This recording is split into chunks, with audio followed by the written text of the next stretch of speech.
Did you know that before China started copying Swiss movements, the Swiss as we know today actually started out by replicating English and American watches? To get some understanding with what's happening in China as far as counterfeit goods, first we need to take a step back in history and see how the American Industrial Revolution was started by stealing British technology and how the Swiss may have been the cause of many American watch brands to fall under. China was one of the richest nations and greatest civilizations from at least 2000 BC to the 1800s. The 1800s, as we know, was the dawn of the Industrial Revolution in England. While China slept, the West was entering a new age that changed the world as we know today. Napoleon once said, "Let China sleep, for when the dragon awakes, she will shake the world." England's textile industry took place from about 1760 to 1830 using water-powered machines for mass production. American textile industry took place from 1820 to 1860. They started by importing or stealing British technology. The British had the Arkwright mill and the Cartwright loom, which made Britain the world's leading power. The British treated industrial knowledge as a state secret and banned any textile worker or mechanic from leaving the country for fear they would share their secrets with rival nations. The US couldn't compete with the British technology, so Alexander Hamilton proposed a simple solution, which was to steal the technology. The founding fathers not only tolerated intellectual piracy, they actively encouraged it. Hamilton started rewarding anyone who brought any new improvements or stolen secrets, sending many spies to England to steal the technology or to bring back workers who know how to operate them. Under the Patent Act of 1793, the United States started granting patents to any American who had stolen technology from other countries with full protection. Samuel Slater was a British cotton mill supervisor who immigrated to the United States in 1789 with a detailed memory of Richard Arkwright's water-powered mill. Slater replicated the mill from memory and started his own mill in Rhode Island. Not only did he become extremely wealthy, but President Andrew Jackson called him father of American manufacturers.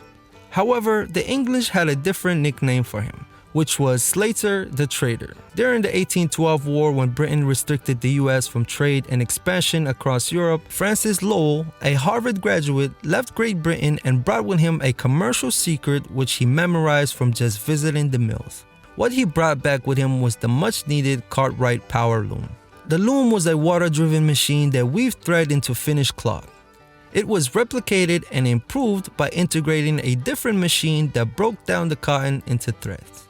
Even though many of the technology was stolen from their motherland, the Americans never lacked innovation. If they stole something, they would improve it and make it better. America used this advantage to catch up and surpass the British and becoming the leading powerhouse. The quickest way to close the gap between the United States and its former motherland was not to develop designs from scratch, but to steal them. China's Industrial Revolution started 40 years ago compared to the original Industrial Revolution 260 years ago. In 40 years using the same recipe as the British and the Americans, China went from being extremely poor to becoming one of the richest nations once again. In the 1980s, China's manufacturing started taking off, and by 2010, they surpassed the US by becoming the #1 industrial powerhouse. I'm sick of being cautious, I'ma go cause something, can't stop this. I'ma steal everybody's lane, call it shoplift. Sick of hearing everyone complain when they thoughtless. In the late 1600s, England and France were going head-to-head. In the early days, Swiss watches were made by farmers who needed to make extra cash in the winter. They couldn't compete with London, which was rivaling France. By the early 1700s, England had dominated the market and established itself as the international watch powerhouse.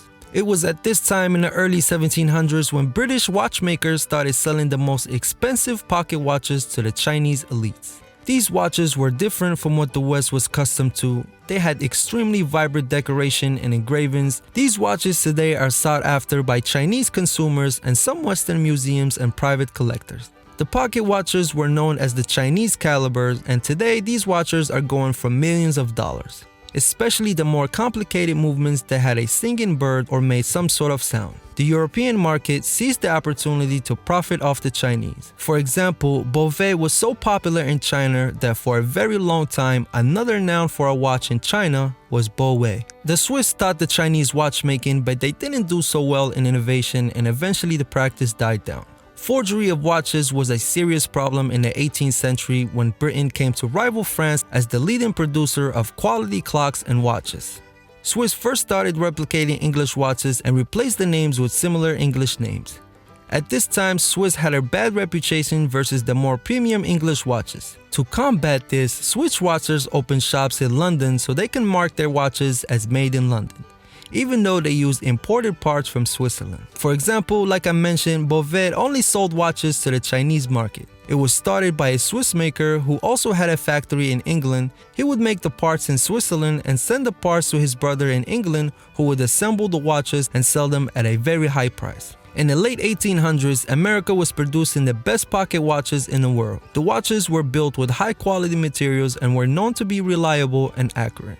These pocket watches were very expensive at the time and took over a month of wages to be able to afford one. This is where the Swiss manufacturers who couldn't compete with the American brands stepped in by replicating their watches. They made a slimmer and less accurate movement and changed only one letter of the brand name. For example, the American Hamden became Camden and Elgin was copied to Elfin. The quality of face couldn't compete as they weren't reliable, but they made a killing selling the watches at a much lower price.